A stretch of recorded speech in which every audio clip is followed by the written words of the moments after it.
are welcome to Grizzly Tales for Gruesome Kids, a series of cautionary tales for lovers of scream.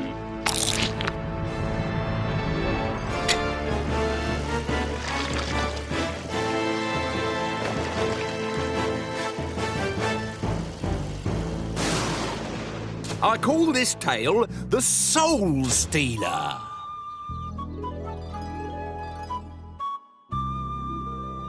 In a silent house that once rang with the yakety-yak of malicious gossip, sits a photograph of a girl and her parents. Nothing unusual in that, except that the parents are smiling, but the girl is crying. You mustn't feel sorry for her, though.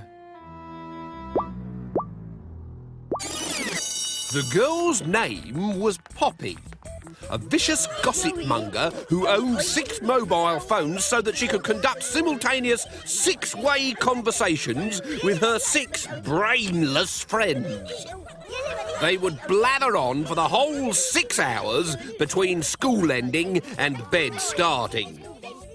Poppy spouted rumours and lies till her lips were numb. Her parents hated this mindless chatter so much that one day they told Poppy that mobile phones microwaved the brain. Imagine what must be happening inside your head, Poppy dear, with 6 phones. Your brains have probably been microwaved into scrambled egg by now.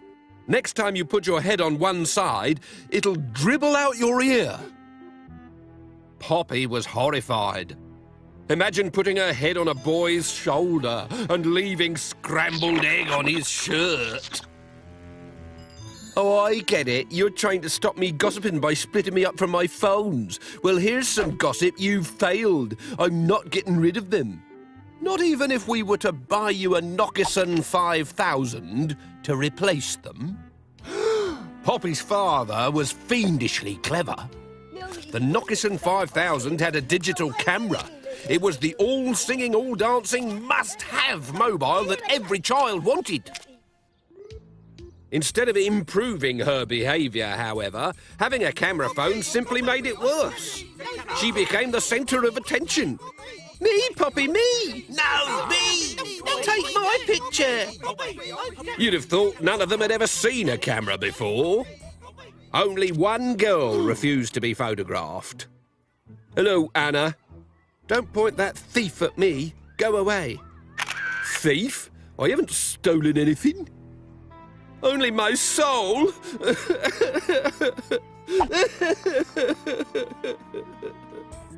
If only Poppy had listened, but she was too busy being the bad girl, pursuing her new best sport of photo blackmail. It started in the loo. Snapping photos under the cubicle doors. Oi, what's going on? You have just been captured on my camera, and unless you give me all the sweets in your pocket, I shall put this photo on the notice board. But everyone will see it. Oh, yeah, I hadn't thought of that. All right, here, take them. I hope you washed your hands. She hid behind the bike sheds and secured evidence of illicit kissing. Oi, you two, that snog's gonna cost you dear. What are you? Give us your cap. Poppy, please, don't tell anyone. I'm going out with Donna. That is Donna. Is it? Yeah. Who am I going out with then? She caught classmates copying homework. Teacher's gonna see what I've just seen. You can't. You wouldn't. I would, I could. But I won't. Not if you do my homework for a year. A year? All right, 2. Say hard cheese. Poppy's camera was a weapon of mass destruction, making everyone else's life a misery. It's hardly a criminal offence. I think you'll find that the Wildlife and Countryside Act of 1981 expressly forbids the picking of wildflowers. You might not think it's important, but there are several nice policemen who do. What do you want this time? Full control over the TV remote at all times. Right. And a holiday in Ibiza. Oh. Smile for the camera. Poppy, you little sneak.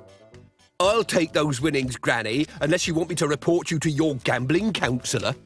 Young people today, no respect for an old lady's addictions.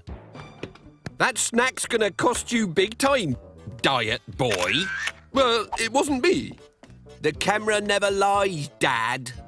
OK, what do you want this time? I want you to sign these. Poppy cannot come to school today because she's a genius. There's one for every day of the year. Ha ha ha! Poppy's prying eye had turned her into a bully.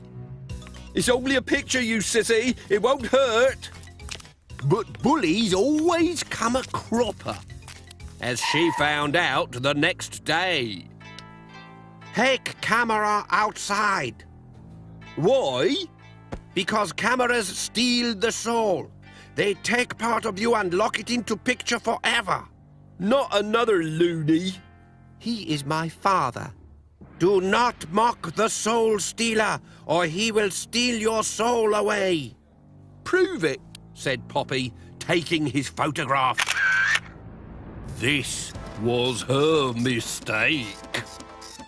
That night, whilst admiring her gallery of shame, as villains are wont to do, she noticed something that made her blood run cold.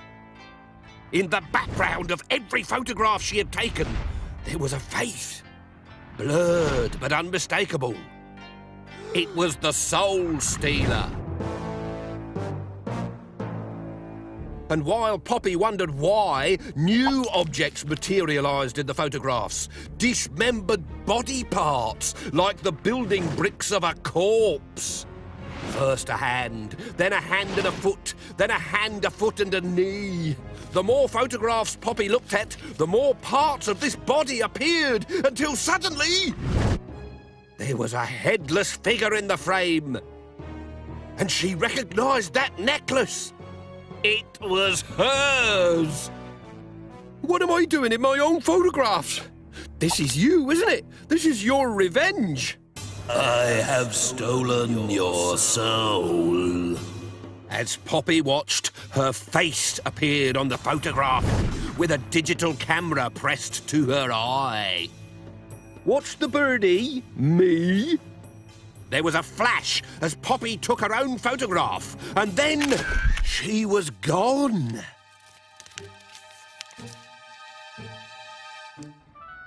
Her parents never saw her again. Not in the flesh. A few days later, her mother noticed the photograph on the mantelpiece. Look, George, look. This photo of you and me at Margate. On our honeymoon. That's right. I don't remember Poppy being there, do you? I don't think she was born. Which, of course, she wasn't. Which meant that Poppy's stolen soul had been sent to live in that photograph forever! And that, in case you hadn't worked it out for yourself, is why she's always crying!